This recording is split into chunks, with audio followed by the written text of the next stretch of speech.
15 years since Kenyans ushered in a new constitution, the promise of judicial independence is facing its toughest test. Presidents have clashed with judges, landmark rulings have shifted the course of history, and yet allegations of corruption still cloud the bench.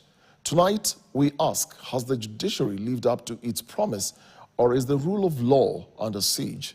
Grace Nganga tells us more.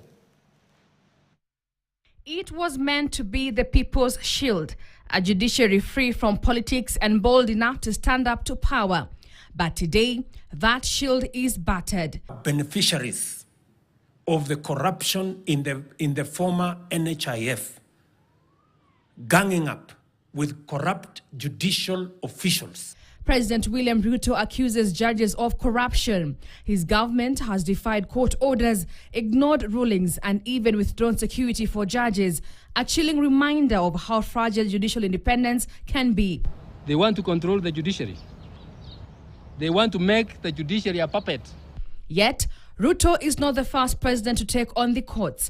In 2017, the Supreme Court shocked the nation by annulling a presidential election, the first such ruling in Africa. The presidential election held on 8 August 2017 was not conducted in accordance with the Constitution. The bold decision enraged then President Uhuru Kenyatta, who branded the judges crooks and vowed to revisit the judiciary. Si Maraga na watu yake hao wakora hao wamesema ati basi hiyo uchaguzi ipotee. Si ndivyo wamesema? Sasa mimi sana sio rais mtarajiwa. Mimi ni rais ambao amekalia kiti. The courts again flexed their muscle in 2021, declaring the Building Bridges initiative unconstitutional. To ensure that other public officers who have directed or authorized the use of public funds in the unconstitutional constitutional change process promoted by the steering committee, by the BBI steering committee, make good the said funds is also declined. For some, it was proof of a judiciary willing to defend the people's sovereignty. For others, it was evidence of overreach. By making that decision, David Kenani Maraga and his team of 7 judges affirmed the rule of law. Has it been sustained? That is a question that may need to be answered. If nobody criticizes any arm of government, there is a problem. In fact, it is to be expected that in a free and democratic state, there will be people expressing concerns. But landmark rulings mean little when they are ignored.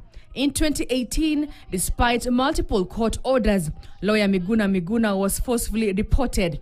I'm not boarding. I'm not boarding. I don't have a passport. I'm not boarding. I'm not going. A defiance that placed the judiciary on the spot and exposed the limits of its power. There is an impact when a decision is made that impacts the way policy will be made or implemented by the executive in future, or the way new bills will be drafted by parliament in future. You have a Judicial Service Commission that is subservient to the executive. Recent indicators confirm the Judicial Service Commission and the judiciary is not only subservient to the executive, it's also subservient to private interests.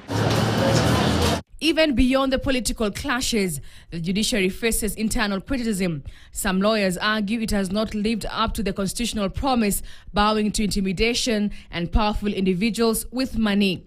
We have lost the judiciary. We've lost the Judicial Service Commission. The judiciary is in bed with individuals giving it money. These accusations fuel growing public doubt. Are the courts truly independent or quietly compromised?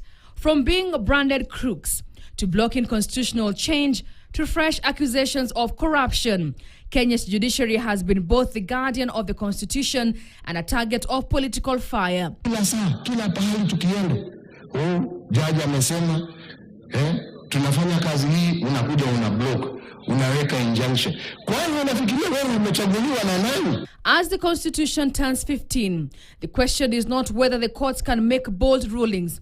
They have proven they can.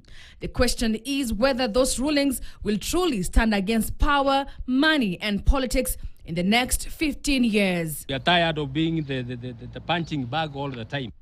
Grace Nganga KTN. Well, still on the Constitution, and civil society groups are questioning President William